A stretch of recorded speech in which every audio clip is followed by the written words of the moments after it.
Welcome back. It's episode 15 of the Sons of Pitches podcast. We're talking about the Champions League and the Europa League again this week. It is Thursday when we're recording.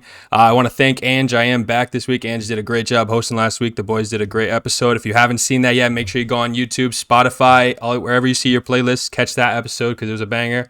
But let's get right into it. Tuesday, we had the Champions League. We had Inter Milan host Atletico Madrid. Inter Milan had most of the possession, a good bulk of the dominance in the game, but only took that 1-0 lead. They're going to have to go to Madrid, so it's going to be an interesting second leg. My Italianos, I'm sure you guys had a good investment to that game. How did you guys feel about it? I can speak first about the game. Yeah, I watched it pretty closely. I do try to support the Italian teams in the Serie A, especially this season. There's kind of more on the line with the UEFA coefficient and who's going to get one of the fifth Champions League spots. So it was nice to see Inter win against a very, very pragmatic Atletico Madrid team, kind of more than you expect from Diego Simeone. I mean, I know Gianluca and I were talking after the game. It really looked like Simeone set up to just not concede in this game.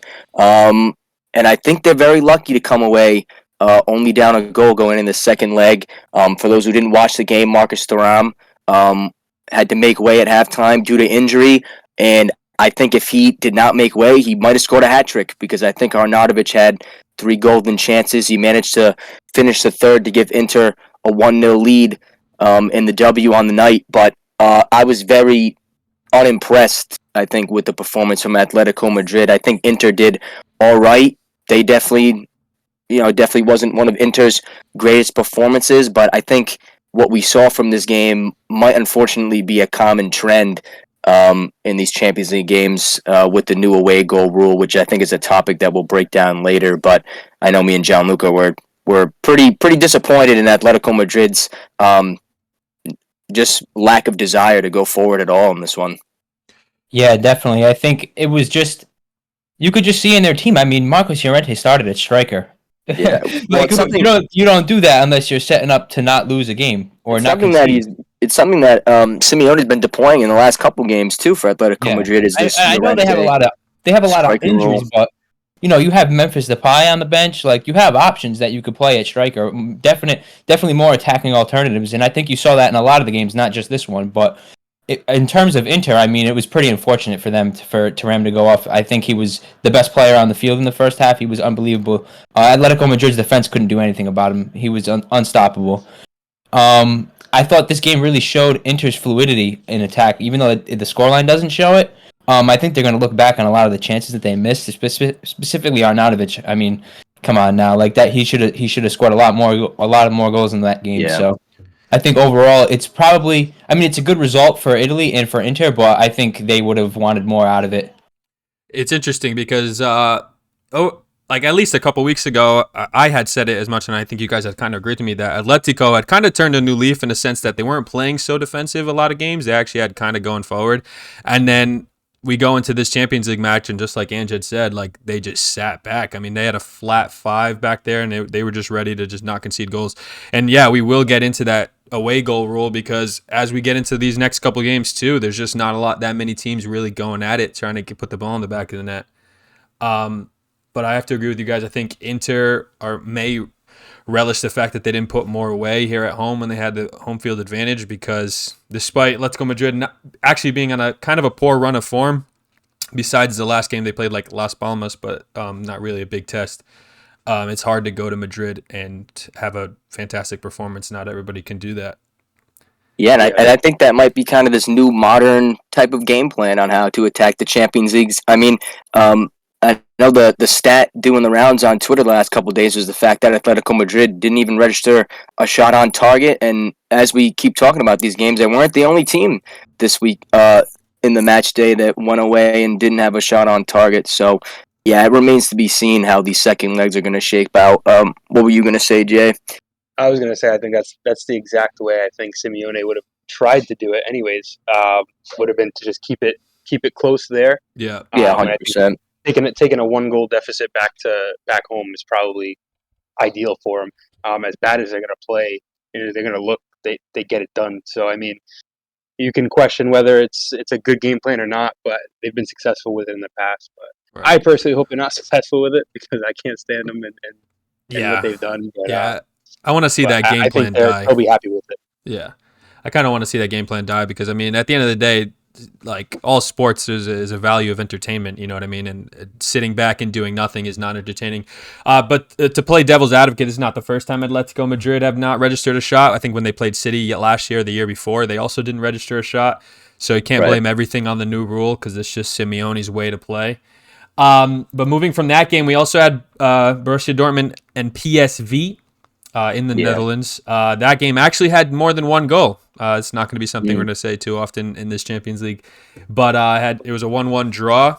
I thought Dortmund did well to go away and actually put a little bit on pressure, but PSV did well to hold them. How about you guys? How do you guys feel about that game? Yeah, I actually thought PSV performed pretty well in this game. I mean, I know they're home side and they do have a little bit of an advantage there with the support, but I thought they should have scored more in this game. Ian Matson, who I know we've kind of shouted out, has been doing pretty well for Dortmund. Bakayoko had him on toast in the first half. I mean, he couldn't do anything about him. He picked up a yellow card early, and it made it even harder for him to do anything about Bakayoko dribbling at him one-on-one. And that's really how PSV was making everything happen down that right side. They just couldn't find a goal in the first half. I thought they were unlucky to go behind, but I also thought the VAR decision for Hummels' penalty, I thought that was pretty soft, to be quite honest with you. He gets the ball. I know he kind of lunges in, and it's a pretty desperate challenge, but he gets the ball. I mean, that's the name of the game when you're a defender, is get the ball first, and he does that. And he's not rewarded. He's not penalized. Yeah. It's penalized, and it hurts his team. So, I mean, that's not the first time this season. I feel like Hummels kind of almost taking a step back. I feel like we've been talking about him a lot this year in the Champions League, where he's been getting beaten. And, I mean, I know it's not really his fault this time, but he's made a lot of mistakes. And he came out after the game and he said that they're just mad unlucky and they get punished a lot, and VAR is not helping them. So I think that the whole confidence really just took a hit from Dortmund after this game. Yeah, I think this was a contest that was never going to be goalless. Thankfully, it was actually pretty enjoyable to watch. And I want to talk about PSV. I think this was a really cool result for PSV. Now, they are having an historic season in their native Netherlands in the Eredivisie. They're doing some incredible things. And I thought they went toe-to-toe with Dortmund and played pretty good. Never easy to go away to Dortmund, but, I mean, it's 1-1. Anything can happen. But I agree, Gianluca. I think PSV probably should have scored more than one goal. Our American Malik Tillman missed a guilty chance. I don't remember if it was I think it was in the first half. Yeah, it was early in the first half. Yeah, and I thought if they could have went up first, they would have put a lot of pressure on Dortmund. And yeah, I think Dortmund kind of got handed a get out of jail free card. I think the Hummels penalty is a modern football type of penalty now, like you say. I mean, I know I have a Dortmund friend that I'm in a group chat with that was absolutely incensed. I mean, he couldn't stop talking about it. And I felt sympathy for him because I didn't think it was a penalty at all. But I think 1-1 was a fair result, and it's all to play for in Dortmund.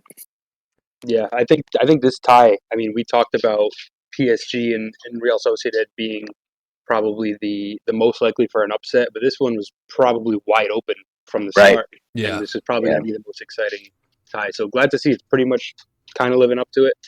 Both teams definitely still in it. But yeah, this is definitely going to be one to watch for the second leg.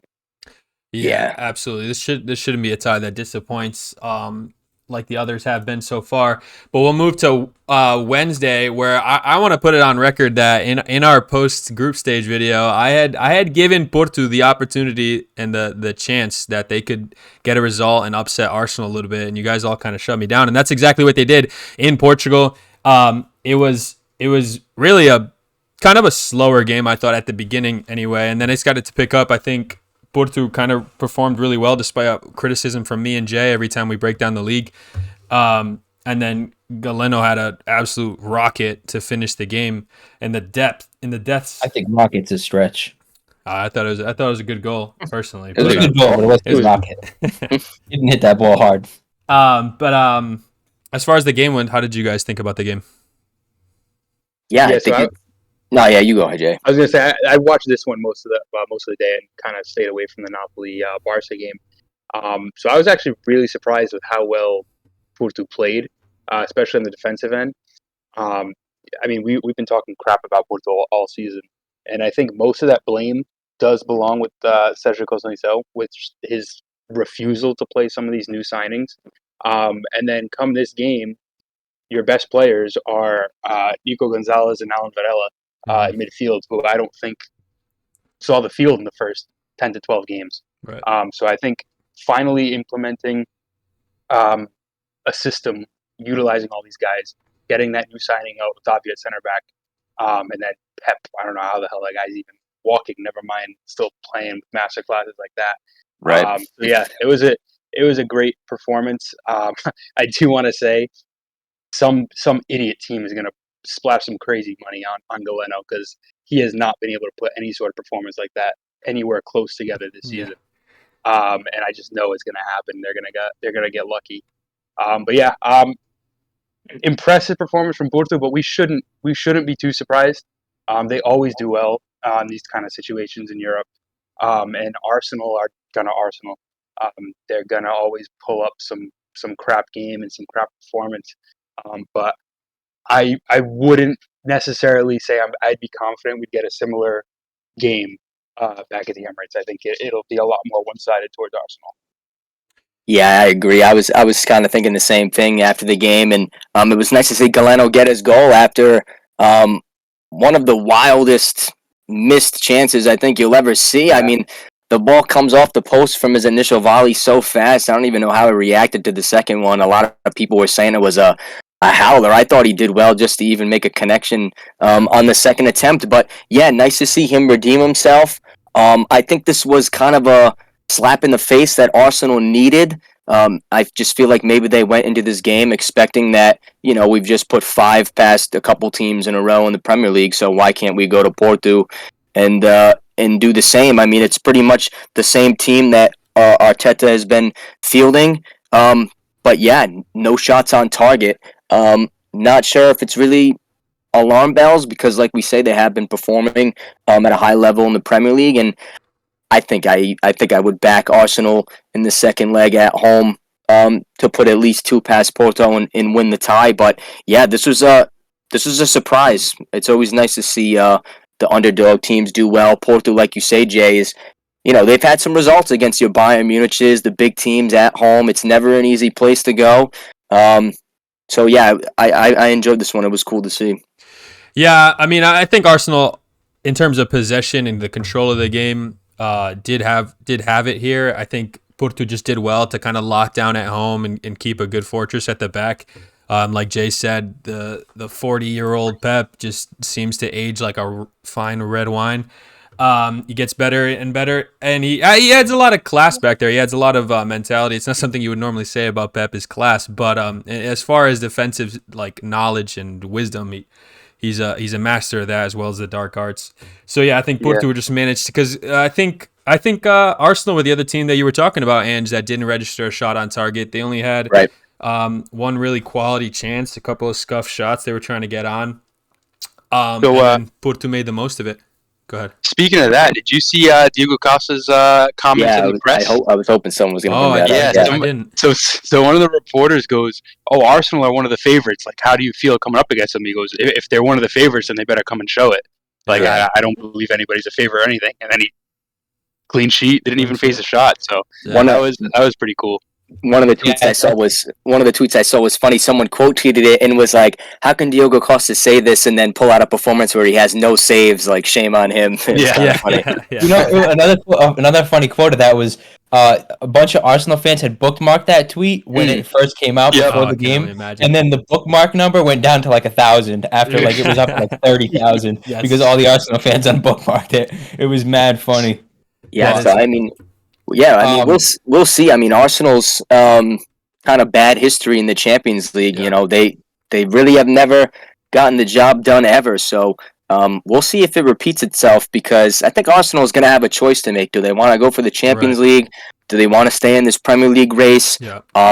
The squad is kind of getting healthier, and I think Arteta will have more options. But sooner or later, I mean, he's going to have to rotate in one of these games, and I can just see them dropping a bad performance in a time where they don't want to. I think they're lucky that the bad performances come away to Porto, and they still have the second leg to hopefully bail them out for their sake. Right. We'll see. Yeah, and you know what? Arsenal doesn't have a great a track record in terms of playing Portuguese teams. Sporting knocked them out in the Europa League. They recently played Benfica too a couple of years ago.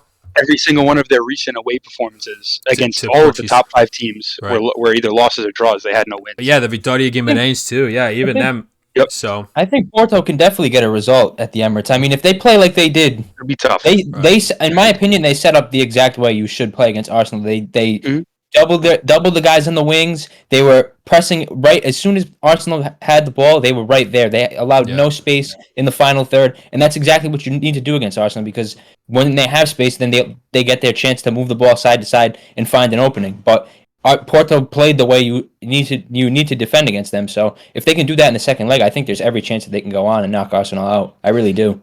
Yeah, well, and I don't know. Oh, go ahead. I don't know why people were saying Arsenal's a favorite to go through. I mean, and win it all. I mean, this team they have no experience in the Champions League at all. I think they're the third best betting favorites, at least before this round, to win the Champions League, not even just advance. Which is interesting. I think it's a prisoner of the moment because I think they've had some spells of really good performances, and then that kind of increases those odds. Yeah, a little bit of recency bias. You got to look at it the whole picture. But as far as the two-headed fixture goes, Porto have gotten the result they want in the first one, so they're looking pretty good going into the second leg. We'll go into the final game of the match week. Again, a boring match week, but we'll get into that just after this game. Napoli draw Barcelona. That's another good result in terms of that Italian coefficient. So I know my Italianos are happy. I know your dad is a Napoli fan, and I heard you guys are saying that he was having a real good time watching this game. But yeah, tell me about it. How did you guys feel? Yeah, I think he had a good time. I think it could have been a little better. This was one of the games that I was really interested in watching. I watched this game very closely, just because it was Calzone's first match in charge for Napoli. For those who don't know, if you missed the last episode, Walter Mazzarri was sacked after Napoli's result on the weekend, the 1-1 draw with Genoa. And we talked about Calzone a little bit. Basically, he is Slovakia's national team coach. He is still coaching them part-time. And it was kind of funny because in comes the Slovakian national team coach, and what do you know? Stanley Lobotka, who is familiar with Calzone. Of course, he represents his native Slovakia under Calzone, and I thought he was Napoli's best player on the pitch. He was back to himself. He was a metronome again. I think he almost played Napoli into trouble a couple times, but I think what's been most striking when you watch Napoli play is the confidence levels are just way lower than how they played last season. Last season, it was a lot of Kim Min-jae, Rachmani, Lobotka on the ball. Rachmani especially, you would see him carry the ball 30, 40, 50 yards over the halfway line and, introduced overloads in the half spaces. And it's not something that Napoli have done too much in the Serie A, but I thought they did it a lot. The only thing I was kind of annoyed about was how safe they played in the first half. I mean, I'm not even a Napoli fan, but I was standing up watching this game. I was begging them to put the ball in the box. Even Osimhen a couple times was absolutely incensed, just begging for the balls to be played into his feet. They really didn't. It looked like they were afraid to take risks against Barca, and I think Xavi kind of knew that he could set up to press Napoli and take advantage of the low confidence they showed. I think I was surprised to see Pedri start on this left wing role. He went with Lamine Yamal. I think he went with two of his more athletic attackers alongside Lewandowski, and I think Xavi's game plan was to kind of press Napoli. And I know in the beginning, I know the commentators were saying, Napoli was still in the dressing room, and they kind of were for 15 minutes until they were really able to get Lobotka on the ball. They got comfortable. They grew into the game. The fans were behind them. After Osimhen was begging for the ball, what do you know? It's a ball into his feet. He's turned to Inigo Martinez. He got the leveler after Lewandowski's goal made it 1-0. Typical Lewandowski. in the Champions League. He's the third highest goal scorer in the competition. He seems to score every time he gets to this stage. But it was very nice to see Osimhen score. He's back. He's firing. He's had a rough couple of months. Of course, he had his injury. Played 7 games for Nigeria. Wasn't able to lift the AFCON final. I know this game was 10 games on from that, but it is his first appearance for Napoli, I think, since October. So it's nice to see him back in the squad. But we'll see. I think Napoli definitely had a new coach boost, as they say, in our game. But we'll see. I mean, they played pretty similar. I'm not really sure what to expect from this second leg because both of these teams are more than capable of having a disaster class. At least that's what their recent form suggests. So I don't know what Gianluca thought of the game, but yeah, honestly, going into it, I really wouldn't have been surprised if Napoli got smoked. yeah, I mean, given either. the current circumstances around the club and everything, I mean, Calzone's been there for 48 hours, not even, and his first game is against Barcelona of all teams. Right. So, I think it was always going to be difficult. So I would actually be, if I was a Napoli fan, I wouldn't be happy. I don't think they performed well. I think they played well for about 15 minutes after they scored, and then they couldn't score, and then you saw Barcelona kind of get back into the ascendancy, and really they were the ones that looked like they were going to score in the end. Gundogan missed a beautiful chance. I actually thought it was in. To be quite honest, I don't know how he missed, but I think Napoli should look forward to the game in Barcelona. I think Barcelona has been terrible at home this season, and if Napoli can get some momentum and find like a way of playing, I guess you could say, under this new coach, under Calzona, and some confidence, I think they can definitely get a result in Barcelona for sure. Yeah, I think this has to be one of Xavi's most competent lineups, in my opinion. Yeah, we've been ratting on Barcelona and Xavi's choices, but they are getting a bit healthier as they've gotten as healthy as they have been. I think this season only two injuries that are actually going to come back this season, obviously with Gavi and Balde going to be out for the rest of the season. And a little fact I think I saw, correct me if I'm wrong, something like I think the biggest age gap we've seen in the Champions League, especially on the same day. We already talked about Pep being 40 years old and then Yamal being 16. He was the oldest and youngest players ever to start. Yeah, which is unreal because that 24-year age gap is pretty much our entire lives, more or less. So that's an unreal thing to think about. But yeah, I think it's funny because both these clubs I feel like are going through the same kind of troubles as we just mentioned, where recently they've been pretty good, but now this season they've just been absolutely piss poor and gone on stretch of games where they just can't get anything going. So it was an interesting we had highlighted this fixture as being one of the only fun ones to be seen in the Champions League, and obviously the draw suggests that they're pretty level, and it's going to remain to be seen how they play in Barcelona. Yeah, can I say one more thing real quick that absolutely. I just thought of that I wanted to mention? I thought a good sign for Napoli is I thought Calzona actually managed the game well. His substitutions were way better than Xavi's, and I think that speaks a lot to Xavi's inability really to manage the games. I mean, this guy just walked in the door, and for him to outcoach you like that is kind of alarming, I would think. Right. Yeah, the only thing I had questioned was why he kind of dragged Kvaratskhelia off pretty prematurely. It was before they had even gotten the goal, and I think a number of fans, including myself, were questioning why. But he inserted Hamed Traore, he inserted Jesper Lindstrom, both onto the left-hand side, and that's where the goal came from. They were able to turn Barcelona over. It was a Zambo Anguissa pass into the feet of Osimhen. As I said before, who he turned into Inigo Martinez and slotted home. And the only other thing I wanted to say, I wanted to shout out Joao Cancelo. He's recently come into a pretty decent vein of form. I don't know how closely you guys have been watching your Portuguese friend, but he was great. I thought he made everything that he did look kind of effortless. And even now that I'm looking back at the team sheets, I mean, look at Politano's rating, look at Di Lorenzo's rating. I mean, he was causing a lot of problems. There was a lot of overloads they were creating. He was combining well with Pedri. He was combining well with De Jong on that side. So it's cool to see him have form. He was somebody who, I mean, has been in World 11s for a reason, despite me honestly hating him because he played for Inter and Juventus. And I always thought he was kind of overrated, but he actually kind of caught my eye in this one. I thought he was pretty good. Yeah, it was funny. It came from you. Yeah. But yeah, I always wonder why. Yeah, I'm not biased. He always gets some hate and gets like long spells like out of teams, and that's at City, that's at Bayern. Yeah, it's very weird. And I had always found it weird because I never thought he was too poor when he went through like right before that, and then when he comes back, he's one of the best defenders or best fullbacks in the world. I wouldn't say defender for sure, yeah. But yeah, weird, really weird to me. He's a streaky player for sure. Yeah, but I don't think he ever is bad enough to warrant those long spells on the bench. Yeah, it's interesting because I mean it must be some backroom stuff. I know he had Maybe, some kind of like secondhand comments between him and Pep when that ordeal was going down. So maybe there is some mouthing off that he does. I've never seen too many quotes where it seems too overly disrespectful or anything.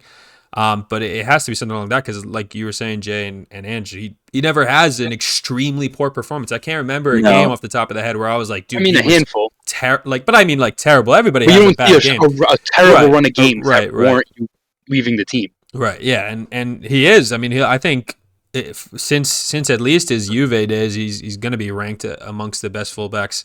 And it's surprised that he gets the bench so often. So that's an interesting point. I'm glad you brought that up, Ange. Before we wrap up this Champions League conversation, just to say, I mean, based on this, we're going to get into the Europa League in just a second. Our prediction, as far as Champions League versus Europa League goes, Europa League has been far more entertaining, and we'll get into all the games. I mean, it's been miles ahead in terms of even just the number of goals, but just the excitement, the extra time, and all this stuff. Yeah, we've already seen second legs of fixtures, but still, either way, the first legs were better than all of these first legs. I mean, we have some bias, but of course we have a little bias. But I mean, even if you look at it as a neutral, the games I've watched as neutrals has been extremely more entertaining, and like we've already kind of hinted at, it's potentially, and what's going around Twitter and social media is because of the lack of the away goal rule, which I know has some people love it and some people hate it, and it's always dependent on whether or not your team got the favored draw because of it. But I don't know. I want to give you guys the chance to give your initial thoughts before I go on a rant about it. But how do you are you a yay, a nay on it? How does it change it for you?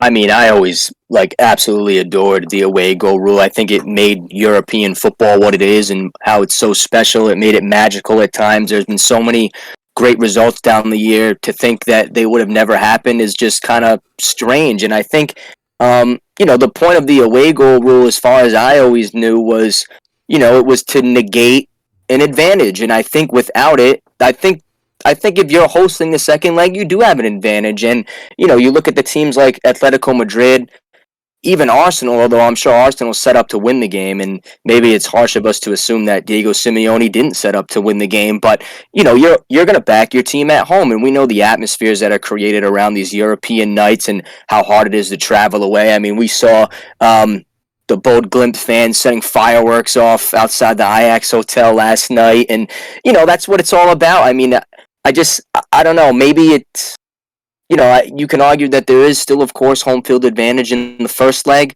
but I just always believed that going away for the second leg is harder, and I just felt like the away goal rule balanced it out in a fair manner. I never really thought anybody's taken advantage of it, and I was never even really too sure why they did away with it, but I definitely do believe that it has changed and will continue to change managers' approaches to these first legs for sure, because why risk anything when you can go back home with a tie and you don't even need the away goal? I think in the past, a lot of teams would set up to score an away goal in the first leg. It leaves them vulnerable, and before you know it, the tie's dead after 30 minutes because you were trying to go get an away goal and you're down 2 instead of being down 1 after 90 minutes played when you can line up in a back 5. So that's my take on it. I think it's kind of taken away a lot of the magic of the event. But what do you guys think? Hopefully I left some room for you guys to give me an opinion. I personally was disappointed when the rule was taken away, because for me, the away goal rule gave an incentive to the team that was away from home to not sit off, to attack and actually make the game entertaining. And I think that when you don't have that incentive to score, I mean, there's been ties where you could be out of it 3-0 in the first leg, but if you're the away team and you score one away goal, you're all of a sudden you're well back in the game now, because if you just go home and win by 2, you're going through. So I think it kind of took a lot away from just like you said, the magic of it, really. I mean, that's what made Champions League so special, because that was really the only place where we had away goals. That doesn't really exist anywhere else outside of top cup competition. So I think it's definitely something that I miss, and I think that it's taken away for sure. I just want to chime in quickly too, because and now it's like something I always think about when I watch these games, because now, like I think about some of the more lopsided affairs. Now Lazio host Bayern, they win 1-0. Brilliant result for Lazio. I don't think anybody ever thought that they'd come away winners on the night. Bayern don't even get an away goal. I mean, they'd be as good as through, in my opinion, with the way Bayern are playing now. And I think it's a shame that there's a world where Lazio could have gone away to Bayern in a couple weeks' time, lost the game by a goal, and been through because of the away goal rule. And now, as soon as Bayern score, there's extra time involved and yada yada if they lose by a goal in the second leg. So I'm just so against it. Yeah, for me, I mean, when they first changed the rule, I thought of it more as like a quirky little Champions League soccer thing. Like, oh, it's just like a little thing, like nothing, Keep things fresh, nothing too crazy. But I'm like, all right, whatever. I guess it was a weird rule to begin with. But the more I think about it, and the more I've watched these games, it was actually a great leveler for these ties. Because now everybody has an incentive to score a goal away. You're not going to go there to nick a goal and just try to keep a clean sheet. Like, it's not that. Like, you're trying to score goals. You're looking for. It's like a game within a game, and then you get all these weird scenarios where it's like, oh, if we score 2, then it basically counts as 3 goals. So it's like you get more value out of scoring away goals and stuff like that. So it was always a cool thing, and I mean, fans have been one of the biggest advantages you can have. If you have good fans, you have a good environment at your home stadium. So if you have that, and now away goals aren't a thing, you can go crazy. Like you could realistically go win 3-0, and then that's it. There's no incentive for them to go score a goal. Yeah, and I'm having trouble remembering now too. I'm sorry to cut you off, Nate, but I think part of the reason now that we're having this conversation was I didn't have to do with if the second leg went into extra time. Right. I think that was part of the problem, because if I remember correctly, and maybe it was one of the big dogs that complained, but I think when City had got knocked out by Real Madrid in dramatic fashion at the Etihad, wasn't it Rodrigo scoring late, and then I think it was Rodrigo again in extra time. So instead of having to only score 1 goal to get to penalties, Man City had to score 2. And then all of a sudden, you're kind of playing from a disadvantage. So I understand the scenarios where it's like it's a disadvantage for the second leg team that's hosting, but it just never happened enough for it to be a problem. Yeah, and I think at the end of the day, when you look at a table, right, you have tiebreakers. First tiebreaker is going to be goal difference. When you're playing each other, there's no goal difference. Then it goes when everything's tied, it goes to goals scored away, goals scored at home. Like. That's an actual tiebreaker in everything. Right. Yeah. I mean, that is the tiebreaker. We scored the same amount of goals. We scored more away goals. I think it's valid. And in an age where we're trying to reduce the amount of games played because or the amount of minutes played because we're playing so much, I think it would be great because now you have far fewer games going into extra time. Right. Yeah, and I mean, Andrew, it's actually a great point. I'm glad you mentioned that, because that is like one of the only situations where it seems like, oh, now this is like, because now again, it's like now 1 goal feels like 2, right? But if anything, I felt like the solution should have been like, okay, when you go into extra time, right? Because extra time in the second game, the second leg, is now an extra 30 minutes where you're at home compared to the first leg. Do you know what I mean? That's only 90. So, which is also a home field advantage. You know what I mean? So it kind of levels out, and maybe you could have just changed the rule where once you go into extra time, away goals out the window, and it's just aggregate. You know what I mean? That could be something that was, potentially thought about. But to play, because I am of the opinion that we should have kept the away goal rule. But to play devil's advocate, it's interesting because it only seems like the Champions League was really affected by this, and we've only seen 1 leg of each game, so we'll give it the chance to see the second leg games. But when we get into the Europa League in a second, we had a lot of games that had a lot of goals from away teams. Like just quickly, Roma scored away in the first leg. Sparta Prague scored 2. Marseille had 2. Sporting scored 3.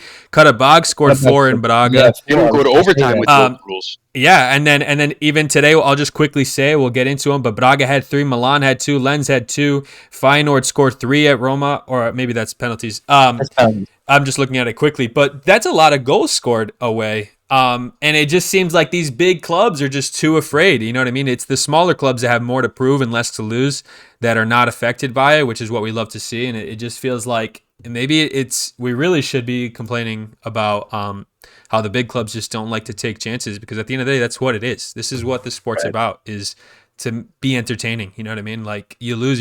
It's going to go down dramatic fashion. Like let's have fun with it. But that's easier said. It really could be a case of, of course the Champions League games are more important than the Europa League to these teams. And yeah, I think you see less risk-taking, but I just hope it doesn't get any more out of hand. I mean, pretty soon the tiebreaker is going to be who had less blue cards over 2 legs, and then it's really all going to kick off. So yeah, we'll see. We'll see. For sure, when you guys are watching this, please let us know how you guys feel about this, because we love to hear feedback. We love to hear more opinions about it, so we can get back to those. But actually, in perfect timing, I don't know if anybody's been watching G's face, but he's been desperate. He's been happy. He's been crying. It's been unreal. But that's squirming in his chair. Squirming. It's been funny to watch. And then seeing my phone blow up with this kid texting about the game. But that being said, it's because Roma literally just finished up while we were recording. They did go into extra time and all the way to PKs. They are through. Before I let G take the floor and talk about the game, I will just quickly talk about what teams are through to the next round. So Roma, like I just said, Sporting a convincing win over Young Boys. Spartak Prague, Marseille, Milan squeak by Reims. Freiburg pull a great comeback in this game. We'll talk about it. They get through. Benfica squeak through. And Karabag hold on to that advantage they had in the first leg. And that was a dramatic game we'll get to later. But G, you are fresh off that game. Your emotions are raw and ready to go. I want to hear how you felt about it. Yeah, so first of all, I want to say it was the best atmosphere we've had all season by a long shot. The attendance for the stadium was raised. We had 67,000 in the stadium, which is just great. And it was awesome. The colors were there, the sound was there, the chants were there, and they were really pushing the team along. We did get a nice shot in the arm 5 minutes into the game off a goal. That was literally a shot in the arm. I mean, I don't even know how the ball really got ricocheted to Jimenez, to be quite honest with you, but it came at him fast, and he put his shoulder arm into it. I really thought it's a handball. I mean, the intent to use your arm and score like that, arm, shoulder, chest area, it's kind of a gray area, but I think when you go, I mean, I'm a little biased here, but when you're scoring with the intent to use your arm like that, I mean, that's kind of a textbook handball in my opinion. But it wasn't given, but it didn't matter because Pellegrini canceled it out with an absolute screamer.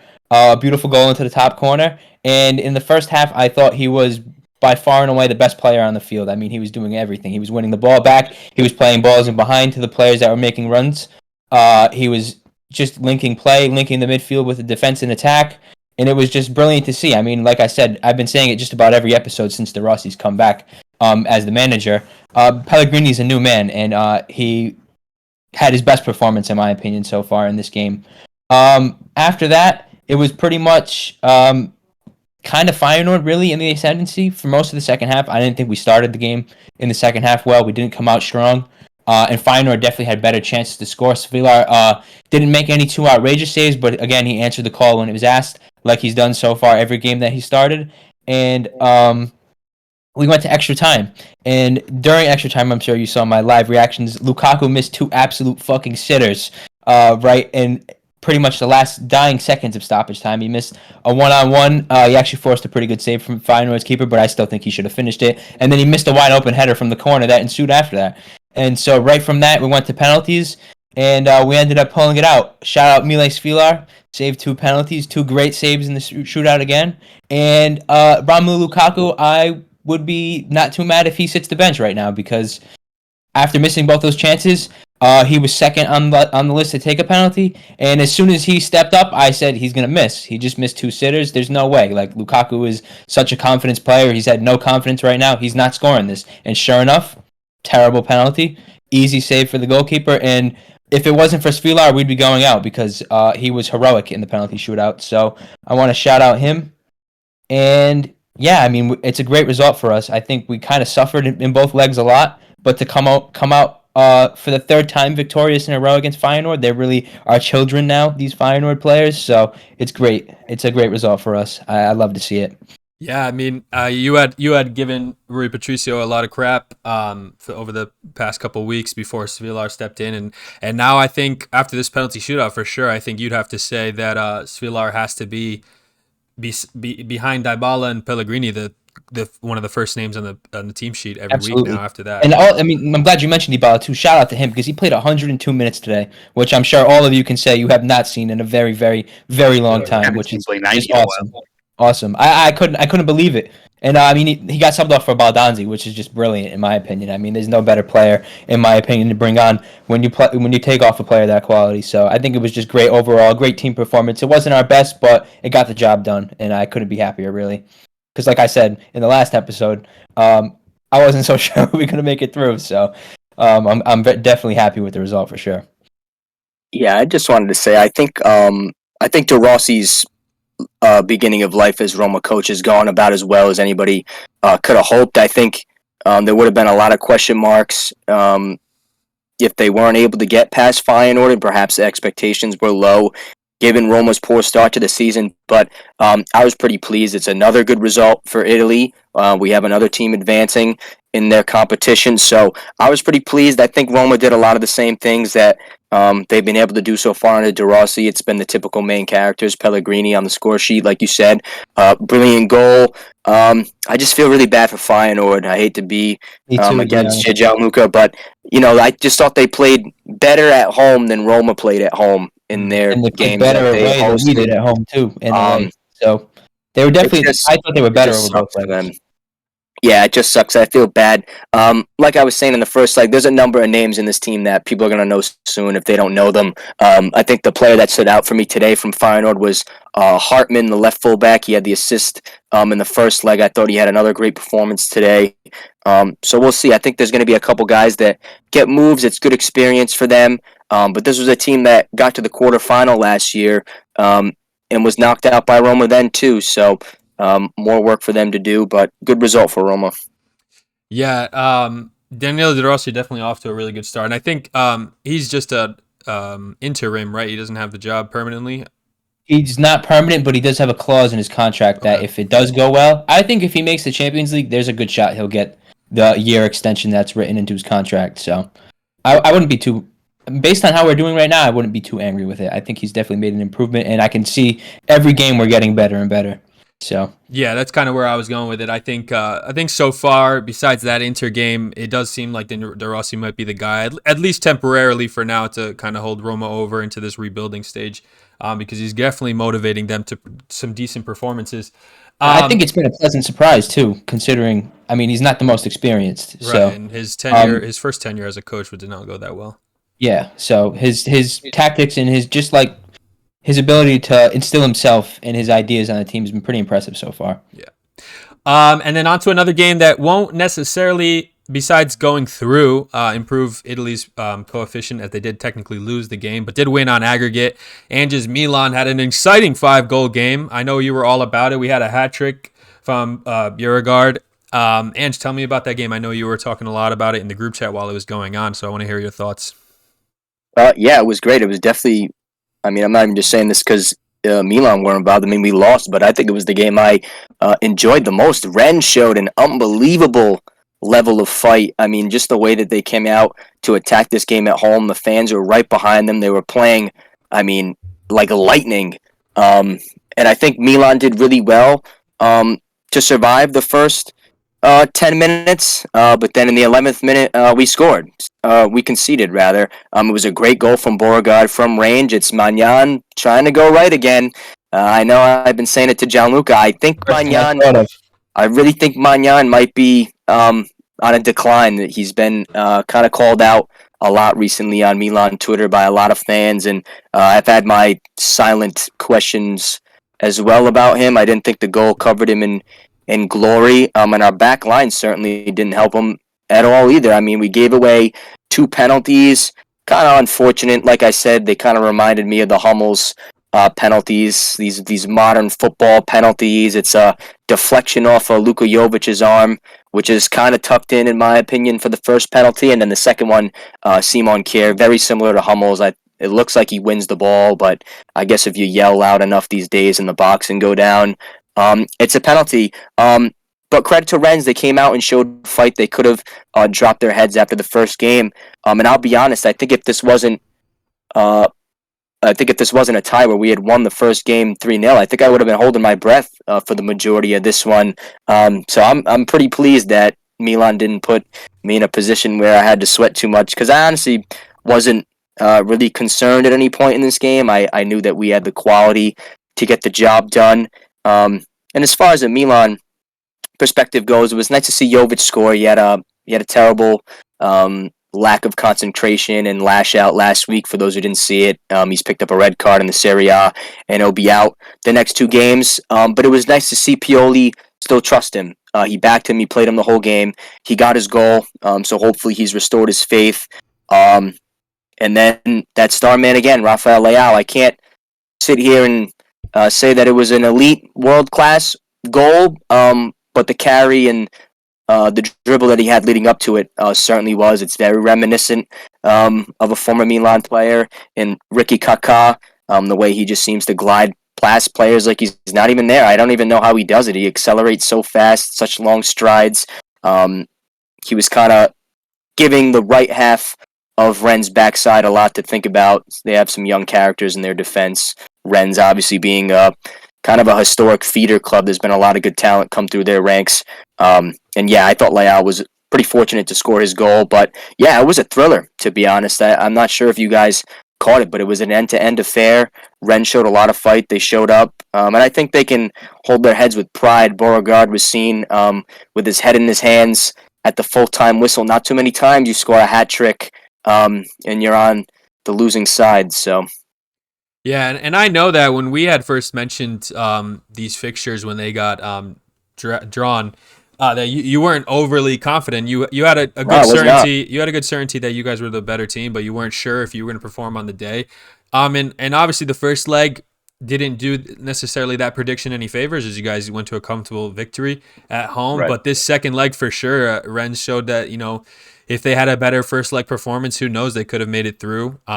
So unfortunate for them. But yeah, they have some quality. They're still fighting. I think like another team we're going to mention when we talk with Jay, they're still trying to fight to climb the League One table, but it's been a lot of this European fixture congestion that's been kind of drawing them back a little bit. But yeah, they're still a good quality team. Yeah, go ahead. I actually wanted to quickly say too. I want to give their creditor a lot. Credit to their manager, actually, Julian Steffen, not somebody I'm overly familiar with, but during the game they were kind of praising him, so I took a little look into his CV and what he's done recently at Rennes. I mean, up until they lost to Milan last week, they hadn't lost in 2024 at all. I think they said he's won 11 of the 16 games he's been in charge, and I'm pretty sure Milan handed them his first loss, and even after the game, he came out and said that, he's really proud of his team. He's managed Rennes to really their most historic win in Europe ever. I think the best they've ever done is a Europa League quarterfinal. So, or maybe it was even the round of 16, because technically this is the round of 32. But either way, they're not a team that has a big European footprint. So it was nice for them to get a result. I'm glad it didn't cause us any harm. And I want to shout out Arthur Théat as well.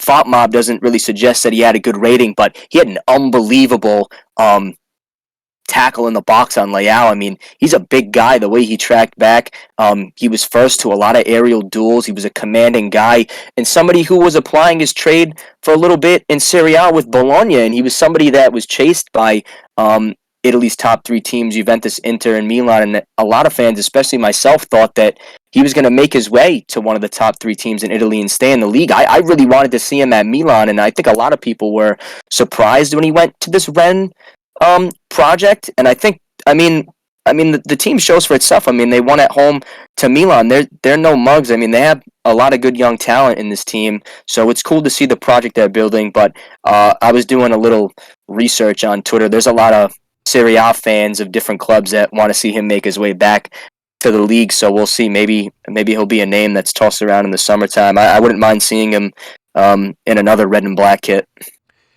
Yeah, I mean, like you said, there are a couple names on this Rens team that could ply their trade at a bigger club if they can get a good streak of form and get a good move. Like Martin Terrier is a so rare aficionados as we are. I'm sure you know that name really well.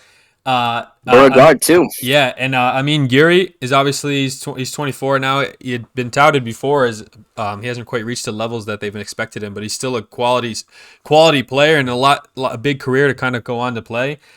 And like you said, Arthur Tiat, he's 23. He's got, I mean, you look at Pep, he's still got 17 years potentially if he can hold it that long. So it's a long career that these players can still grow. Even these Douay brothers were pretty impressive. Not too often you see a set of brothers fielded in a European knockout stage game. It was pretty cool. Yeah, very interesting. And then in another game that happened in France, which honestly, Jay, I'll let you speak on it first. But if I were you, I was sitting on the edge of my seat with having a bit of a heart attack throughout this game. But Toulouse and Benfica duked out a 0-0 draw. Benfica obviously only having one goal after the first game as an advantage in aggregate. I'll let you speak on it first, Jay. How were you feeling as this game went on? Yeah, no real other word to describe it other than shaky. It just wasn't a confident display from Benfica. I think they definitely had the chances. So I think at the end of that, like the last 10, 15 minutes of that first half, easily could have been up 2-0. They had two golden chances with I think a sitter wide open net for Di Maria that he comes sliding in and just misses it past the post. And then another chance where Antonio Silva somehow gets himself 1v1 with the keeper and kicks it right at him. So I think they were probably a little bit unlucky to not get ahead early. But man, that second half was just dreadful. There was just no desire to move forward, no desire to really do anything other than defend. Yeah, I'll definitely shout out João Neves. Just unbelievable performance from him again, workhorse, and partnering João Mario in midfield when you're playing defensive is like working double time because I saw him go missing a lot of times. João Mario, I mean, FOTMob rating will give him the benefit of the doubt because of the offensive bias it gets, but man, there was times where João Neves was doing the work of two guys. And yeah, crazy performance considering he played so quickly after losing his mom and got a lot of support from the fans and everything after the game. Was in tears after. So yeah, great game from him. Mature beyond his years for sure. But yeah, definitely a shaky game. We were talking a little bit before. Roger Schmidt has not been doing well in terms of managing games and setting up his team recently. I think in a game like this, I think starting Tengsted was definitely odd. I know he played well the game before, but he's been out for a while, and Arthur Cabral's finally gotten a good run of form. And then throwing him in the second half, he didn't do too much either, is probably a spot where I'd like to see Marcos Leonardo. So, and he doesn't even see the field. So I think it was definitely weird. I think he's got this preconceived notion of how everything's going to go before a game and doesn't really adapt to how the game's going. Yeah. So I found it a little weird. But yeah, I mean, I'm not going to complain too much because we're going through. Right. I think the biggest issue with this game was the result the first leg. I think if we take care of business properly the first leg, we don't play this way. We probably play a lot more freely. And I think this is probably another culprit, another result of the away goals rule going away. Because I think if that didn't go away, they'd probably come out a little bit different, try a little bit harder to get a goal, considering Toulouse already had one. Right. So yeah, I mean, overall, I won't complain too much. But yeah, definitely shaky for sure. And I hope that we can clean up some stuff when it comes to next round. Yeah, I'll start my little rant. I wasn't here earlier this week, so I do want to express my condolences, obviously, to João Neves. Not that he'll ever see this, but it is really nice. Losing a parent is really hard, especially at a young age. You forget when you watch him play, but he's still only 19. So it's nice to see that. Obviously, the fans love him. They have him in their hearts. Sure. The team supports him, so it's really nice that he has that cushion. And he obviously played really well. He was probably extra motivated, of course. But as a team, yeah, Benfica relied a lot on him. I think he was putting a lot of effort as he always does, but he was recovering balls. I mean, I even think Bot let it slip a couple times on that right wing on Benfica's side. But yeah, Toulouse looked dangerous on the left side. They were beating Bot a couple times, and João Neves had to go behind him, underlap him, and recover the ball again. So it just was not a good performance that second half. And yeah, I'm just Roger Smith. Like normally, I can at least say he usually starts a good 11, but like I'm looking at this and. It's like João Mario's been underperforming, right? I know you've been his biggest critic, and yet you still manage to squeeze him in when you finally play a lineup where you can move Auschwitz up the field where he really belongs, or you have Coxu on the bench, and then Arthur Cabral actually gets on a run of form, puts in 10 stet, then a player who's been coming off the bench really well is on your bench, and you put the player that's only been playing well when he starts. I mean, it's like it's these choices that are so poor, and then not to mention he makes two halftime substitutions, and then around the 60th minute when Toulouse really started getting in the groove. I mean, they had the bulk of the dominance in the second half, but they really start getting in around the 60-minute mark for the last half hour, and he has 3 substitutions to make. He finally puts in Auschwitz, and takes off Neres. So now you're removing a dynamic winger. And leaving João Mario to the wing too, and putting Auschwitz to the wing instead of João Mario, who's more comfortable out wide, still not making sense. And then only in the 85th minute do you finally, after getting absolutely pummeled, having nothing going forward, and you really need to clean up that defense, do you put Coxu, who's probably a more forward-going midfielder, than you have Florentino Luis on the bench who can clean up that defensive shakiness, and you take out Di Maria, the only player that's really going forward, and it just made no sense, man. It just. I don't know. Yeah. They think the players themselves didn't do too much to justice to a good majority of the team. Like there was a couple times at the end I was frustrated, and I'm not even a fan. Rafa Silva had a chance to go on a breakaway 1v1 against a defender, and that dude's the fastest man on the pitch. Yeah. And instead of breaking at the defender, he runs to the sideline, tries to hold up the play, and like waste time. I'm like, dude, what are you doing? Score a goal. He lost it so quick too. Yeah, and he lost the ball right away. I don't know what is going on. But I do want to credit Toulouse. I had to go double check the League One table because I saw them so far down in like 14th or in the teens.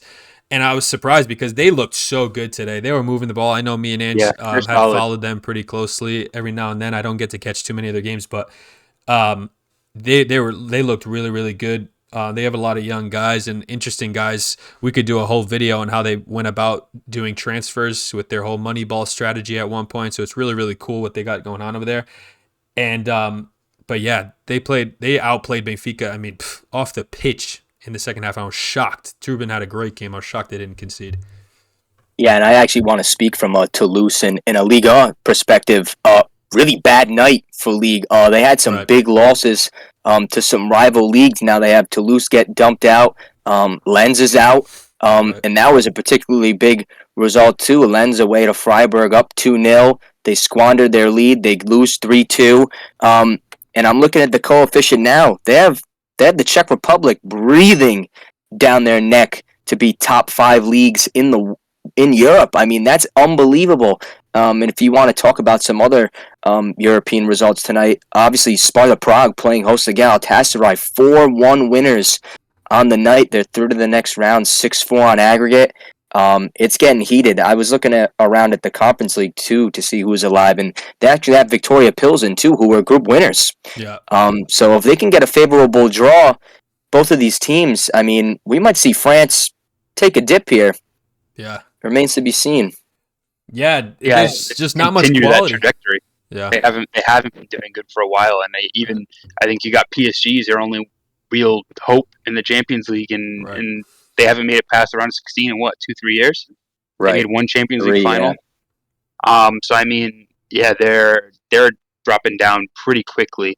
I think their only thing they got going for them is that they keep getting a little bit of success in these Europa League and Conference League competitions, and for some reason they're considered equal to a Champions League win. So I think that's probably the only thing they had going for them. But yeah, they've been declining pretty quickly.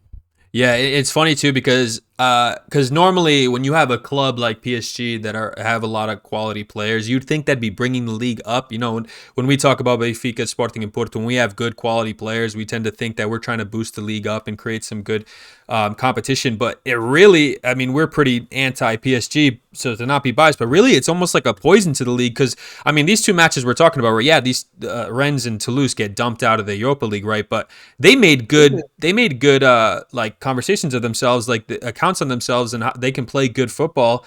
But it's almost like they get exhausted and there's no hope for them in the league, so there's not much motivation, and they come to these games and they try, and then they get dumped out, and there's just nothing to keep fighting for. And it's weird. It's almost like a cancer in the league, and it's tough because every now and then we see some really, really talented players. I mean, we've already mentioned a couple in our game analysis.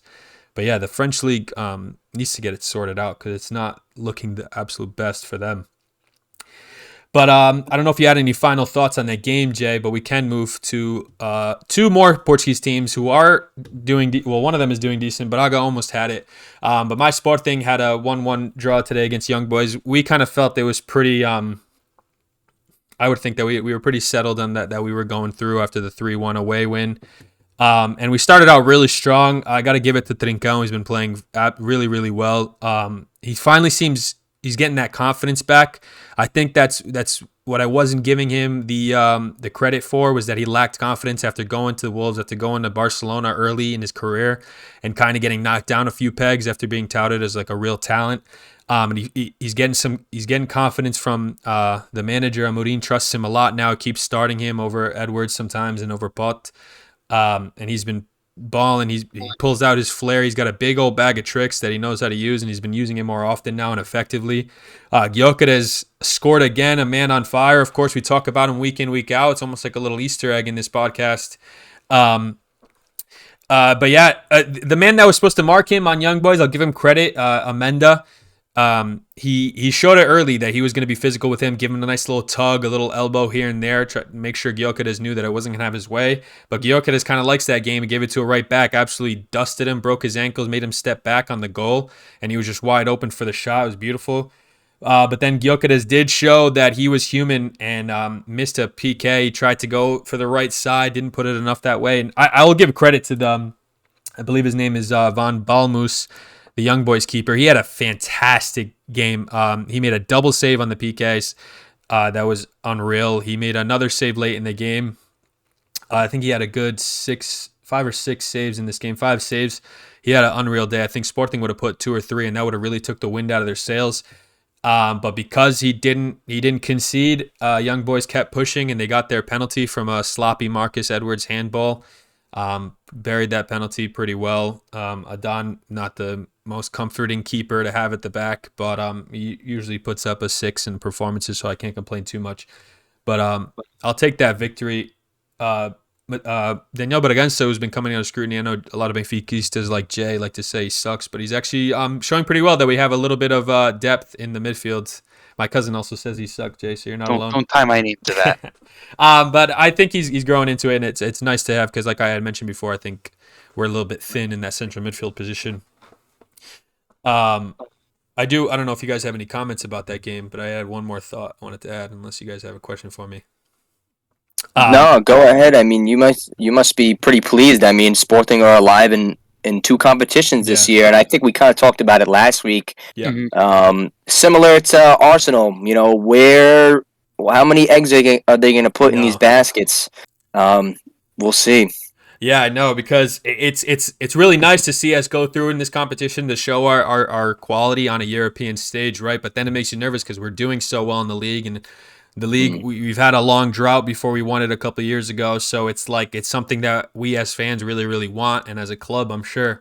So it's tough to try to make the decision because we're not the deepest squad. Our starting 11 has a lot of quality. We play some really good football, but in terms of rotating it, sometimes it's not always the easiest thing to do, especially the fixtures that Jay mentioned are coming up against Benfica and stuff. Right. But I wanted to highlight. Go ahead. You got a good opportunity to get some rotation into this. Like, you only had to play and not see you half a game. Yeah. You either got a few minutes out of Luis Neto, which is surprising. Yeah. But yeah, you I think you should be definitely content with it. I mean, the performance. Yeah, as long as you didn't lose, I think you guys are would have been fine with it. So, Yeah. You guys are in a good position. Yeah. And I feel pretty confident, especially because I think I want to like highlight out that we're in a really good position at the moment because I can't always say I'm always super excited about Sporting these past, prior to Amorim's appointment, I can't just say like I've been overly excited about what we have as a team. But right now, we got, Diomande stepping in the central role, which usually gets occupied by our captain Coates, who is getting up there in the years. So it's nice to see that we have 3 young center backs, all under the age of 23, if I'm not mistaken. Actually, 22 is the oldest of those 3. And one of them is probably going to end up going in the summer, but in fact, 2 of them will probably still be there. Mathilde Rice is a great player to have. He's not the absolute best quality, but the fact that he can play wing back and he can play center back is super good. The fact that Hjulmand and Morita are such a good combo, and Daniel Bergenser is really getting into his form, like I said. I'm sure Gyökeres is probably gone, but we still have Bot, who's in good form. I'm sure one of Trincão or Edwards might get a move, but we have Geni Katamo, who's getting into some form. So as far as Sporting's coming up future and long-term future, it's really exciting for me. So I'm actually really happy. I've been one of the happiest I've been as a fan. So it's going to be fun to go forward. Not to mention, too, even some of the names that they didn't use. Sebastian Coates was a mainstay in this side for seasons. He was probably one of the first names on the team sheet, and somebody that I actually had an eye on when he made his move, Jerry St. Just. I know he's been injured on and off. He came into Sporting and hit the ground running, if I remember correctly. It was cool to see that he made the squad. Didn't have to use Morita today either.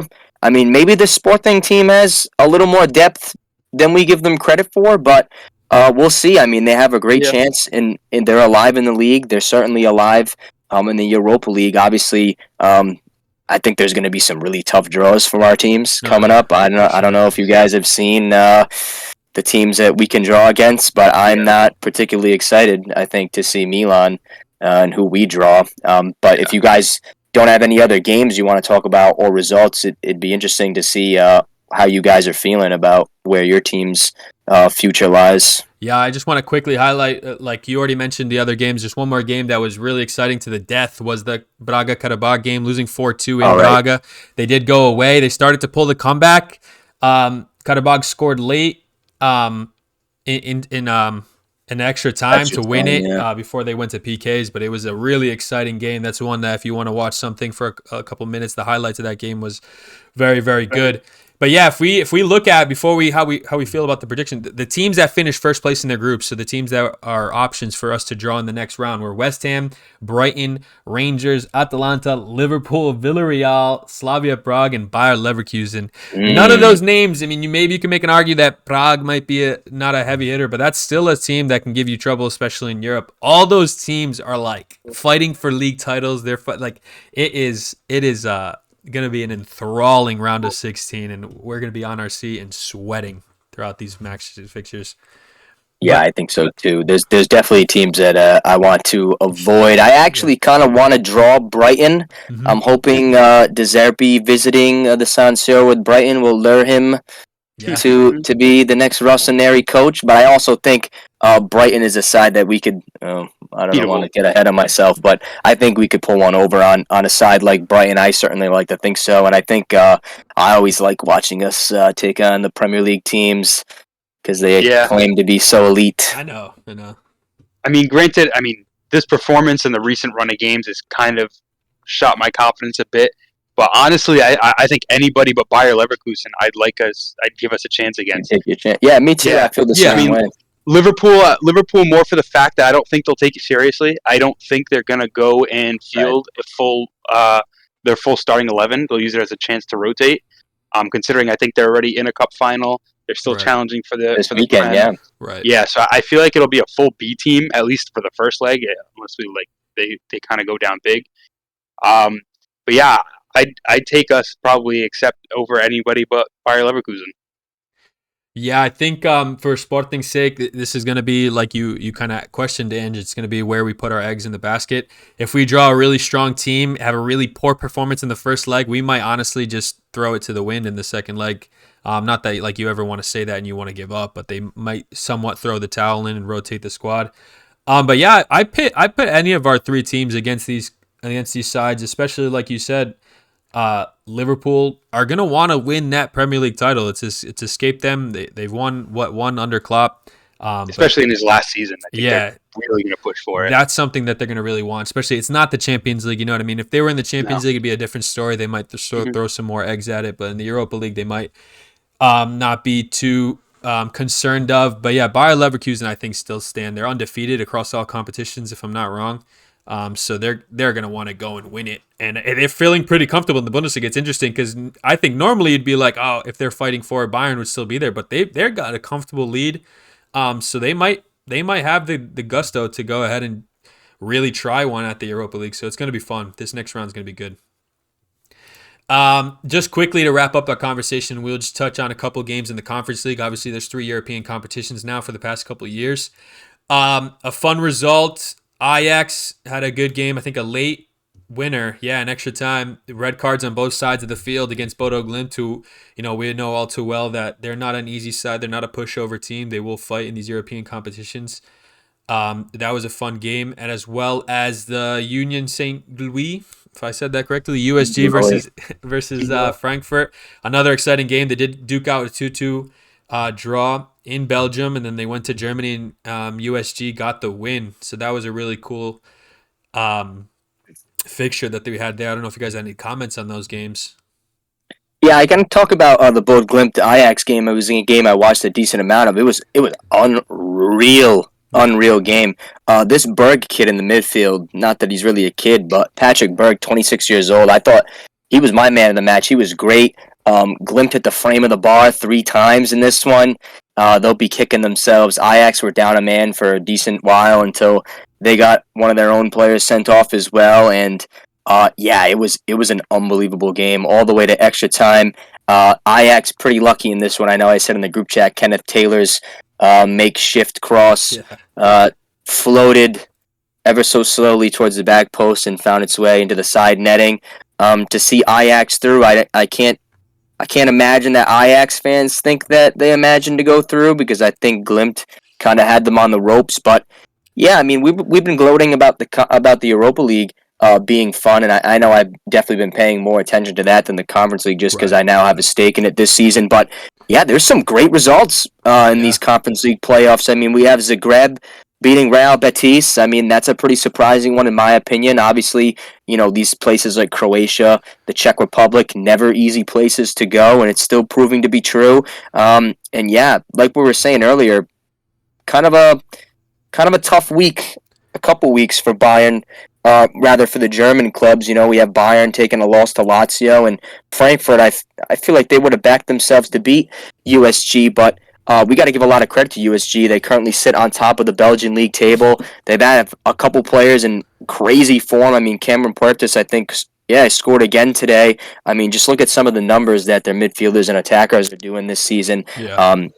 Can't say that I'm too surprised that they got this done. And the captain, Chris Burgess, I don't know if you guys saw before last week's game, had such an awesome pep talk before the game. Obviously, last week they played at home, and he was telling all these kids and these guys, like, we're writing our own history. Do this for your family, do this for yourselves, do it for the club. I mean, they have players from all over the world in this squad. If you don't know, they are owned by Brighton's owner, so they do a lot of business together, and you can see in some of the names in the team sheet, for those that are soccer nerds, you'll notice there's a McAllister on the team sheet. That is McAllister's brother, Alexis McAllister from Liverpool. This is his brother. I believe his name is Kevin McAllister. Yeah, it is. He was applying his trade in Argentina just like his brother was, and he's found his way to USG, and maybe we'll see him in the Premier League as well. They have representatives from Asia. They have representatives from Africa.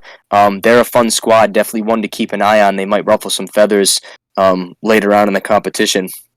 Yeah, there's quite a few clubs in this competition that have insane fans, and these away legs for some of these clubs is not easy. Olympiacos, they have an insane fan following. Sturm Graz, not a name that passive football fans would know, but if you're a passionate one, you're a soccer nerd, you know that their fans go wild. I mean, if you're just on the streets in any country in Europe, I was just in Portugal recently, you just see Sturm Graz stickers all over the place. It's unreal.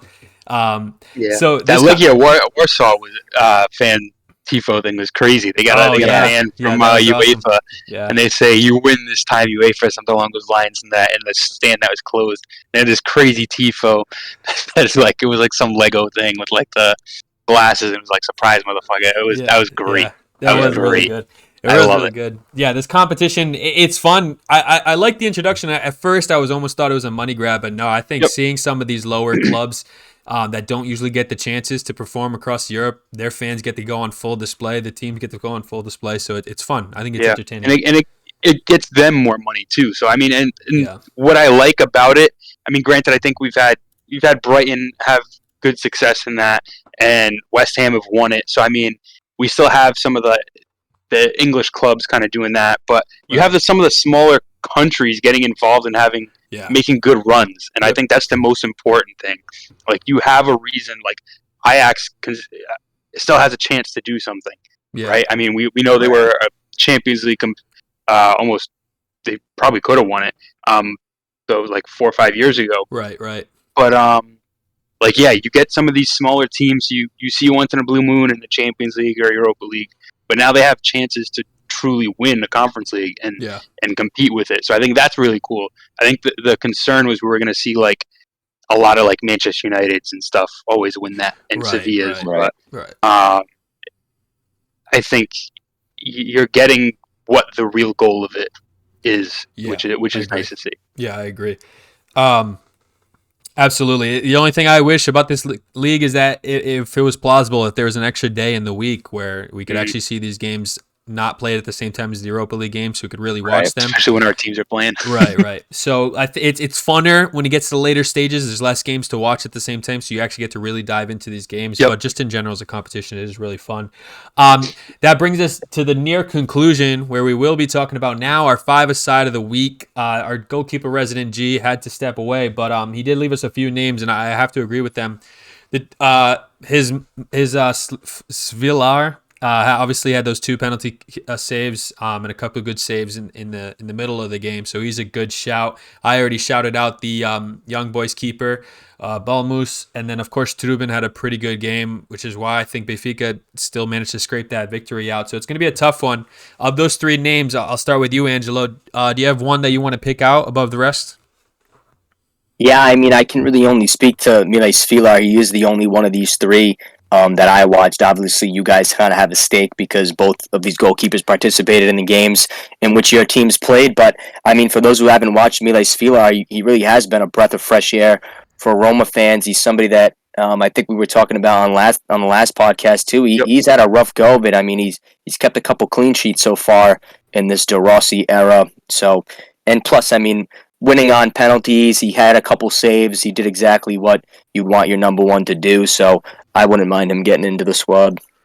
Yeah, I think for me it's going to be between Svilar and Trubin. But I mean, I think there were bigger performances in the Benfica game that maybe warranted man of the match, like João Neves, like I mentioned. So I'd probably be more inclined to lean towards a former Benfica player in Milej Svilar. Yeah, and I think it's nice. It's obviously G's Roma, him being the goalkeeper. I mean, you got to give it to him a little bit, give him a little bit of credit. And yeah, I think him stepping in for Ro32, who's coming into age and is just falling out of form, I think it's a good way to step up and really stamp your name on the role as the number one in that side. As far as defenders go, off the top of my head, I don't have a name I necessarily want to shout out. I know your Tio Hernandez got an assist this match day today. So that's obviously a good shout. He does get forward a lot and contribute on the team sheet. But any other names you guys want to throw out there? I have a couple. Yeah, go, Jim. Selfishly, I'll throw in Otamendi because I think he was great. A lot of clearances and pretty much instrumental as well as Trubin to helping keep that clean sheet and advancing. But I'm pretty sure there were some other defenders that may have contributed a bit more. I think we're going to have a common theme here with Portuguese League representatives because I was pretty impressed with Pepe. I mean, 40 years old, hosting Arsenal. He's 41 years old in 4 days' time on the February 26th. So I think he was unbelievable. He's been timeless. I think he's somebody that's been really underrated. You know, he was kind of playing in the shadow of Sergio Ramos for years at Real Madrid. You really only heard his name when he was stepping on somebody's neck or getting sent off. Yeah. I thought he was pretty impressive. And the other player, a lot younger, but just as impressive. I think he's going to have a really good career, maybe similar to Pepe's. Is Bastoni? I thought Bastoni was great again in Inter's back line. He's pinging balls around. I really do. I seriously believe that he is the most talented center back, young center back, probably that I've ever seen. For his size, the way he moves around the pitch, and some of the balls that he plays forward. I mean, I don't know. It's almost otherworldly. I haven't seen too many center backs like him. He reminds me a lot of this new modern type of John Stones center back. He's given license to go forward in this Inzaghi team, and he does it really well. So I was impressed by both of them. But if I had to pick, I think I'm going to go with Pepe. Yeah, I think I like Pepe too. His counterpart in the Porto team did get an assist. The young Otavio is Brazilian. Pepe is Brazilian born, I believe. And mind you, he just came from like a mid-table team in Portugal and just slots right into the Champions League and had a great performance. Right. So, I mean, context-wise, yeah, but I think that's also due to Pep as well. Right. I was getting there. I think Pep takes him under his wing and really shows him the rope. And to hold down what, like we mentioned, an Arsenal team that, if you look, it's like 20-something goals in the last 3 or 4 games. Like they've been an unreal streak of scoring. And managing to hold them to absolutely nothing and not even a shot on target. I credit where it's due. I think 40-year-old Pep deserves at least one more shot at a Team of the Week performance. For midfield, I think there should be a couple names in contention for this one. If anybody wants to show them out while I bring up the team sheets. Yeah, I have a couple again. Now, obviously, I did watch a hat trick go in against my AC Milan from Beauregard, although 2 of them were penalties. He was kind of the main cog in the engine today for Rennes and everything that they were doing that was hurting Milan. So he was impressive. And another player that impressed me from the Champions League was Pedri. I think Pedri was really good in his little makeshift left wing role. He was kind of given license to press. He caused a lot of problems. I believe he popped up with the assist, too, for the goal. For Lewandowski. I was pleased with Pedri in the way Xavi set up his team. I could go with Gundogan as well. I probably would have gone with Gundogan if his shot at the end that had all of Naples holding their breath had found the back of the net. But I really enjoyed watching Pedri play. It looks like he's starting to get back to himself. He's got a lot of miles under his legs already, and I'm glad that he hasn't been out of the game too much. I know he missed some time, but it was nice to see him back on the Champions League stage, and I thought he was Barcelona's best player. Yeah, a player I'd like to shout, Jay will like this one, but he doesn't get on the score sheet as there was no goals in this game, but João Neves obviously dealing with a lot of personal issues, so maybe it's a little bit of a sympathy thing, but he was an outstanding performer in the match. He does a lot of defensive work, did what little Benfica had going forward, it was contributed in that. As well. So I think that's a shout, if not for the midfield of the week, at least as our flex, as a special nominee. But I do like the Pedri shout. I think Barcelona have been struggling. We have outed Pedri as one of the, being out from injury is one of the reasons why they're struggling, as he was so influential last year. And getting on this score sheet as an assister is another telltale sign of a good performance. So unless Jay has another name to throw out there. No, I'm good with any of those shouts, to be honest. But yeah, I'd probably lean Pedri or I already forgot his name. Patrick against. Bjerregaard. Yeah. Actually, I think I like the Bjerregaard shout now that I mentioned. Yeah, because João Neves is fantastic, but I think that's just a typical performance you come to expect now.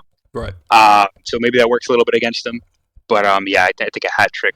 Granted, it wasn't enough, but still. And 2 PKs is nothing to sneeze at. We've seen some of the world's best players, Harry Kane, miss the second PK in a match. So it's so I got to score it. It takes cojones to get up in the spot the second time around and slot it away, because now the keeper's in your head, you know. So yeah, definitely a man of the week, man of the match performance, of course, from him. For forward position, there was a name I wanted to shout out. Now I already forgot his name. I'll quickly shout out Galeno because I don't think he's been good this season at all, and I do think he caused a lot of problems for Arsenal's defense, and then he obviously scored that nice goal, and like Ange mentioned, that crazy chance where he hit the post and then it came right back to him. So I'll definitely give him a quick shout out for a forward. Yeah, one the name I was mentioning was Roland Salai, Hungarian, 26-year-old from Freiburg. Inspired them with a brace to that comeback that they made against Lens. So I think that was key, and they're obviously moving on because of that very brace that put them into extra time from that 2-2 beginning of the game. So Ange, I don't know if you have a name you want to put out there. No, I wish I could. I wish I could speak to Salai. It was a game that I honestly haven't seen anything of. I'll probably watch the highlights later. But yeah, I like the Galeno shout. I mean, what a huge result. I mean, hosting Arsenal, who are the third favorites to win the whole competition. Yeah, and it was a nice little feel-good story, too, within the match, because it was, I mean, I don't know. I don't think he would have slept for weeks if he hadn't scored after missing that sitter. I mean, it was terrible. It remains to be seen if it'll shoot them in the foot in the second leg. But, yeah, I'm all right with Galeno getting in. Yeah, I'll take Galeno so we get a little bit more of that Champions League presence in our team, so we're not too biased for the Europa League. And I think in terms of performance or at least relevance, score sheet wise, I think there were a couple more players that could get in for our flex. I think I want to personally stick with João Neves, who I think fighting through his personal issues, losing his mother, had an absolutely unworldly game. Put in all the effort, didn't let it affect him at all. So unless you guys have a problem with that, I think he flits in as our flex as a special nominee. I will never have a problem with complimenting João Neves. No, it's hard for me to argue with that too. I mean, the only name that I would say is Pedri, but that's just because I watched him and I did watch that game pretty closely. I thought he was good, but yeah, I'm all in on Neves getting in the side. Yeah, I think just to mention the players, but we probably would argue about it in terms of performance. I think the Salah, like we mentioned, Pedri, like you just said, and of course the last player who we didn't get in on the forward. I'm already forgetting it, but that was Salah, yeah. But yeah, that was another good week. I think Europa League is stamped as the best conference competition thus far in Europe. But we will have to see how the second legs in the Champions League go. We'll see how a round of 16 goes. That's going to be really exciting. Make sure you're keeping up with all of our videos and all of our posts as they come out on all the social media platforms. Comment down below. We want to know how you feel. What competition has been better? If you still think the Champions League is number one, or if Europa League should just take that spot and call it a day. But I hope you guys catch us next week and keep on being a son of a bitch.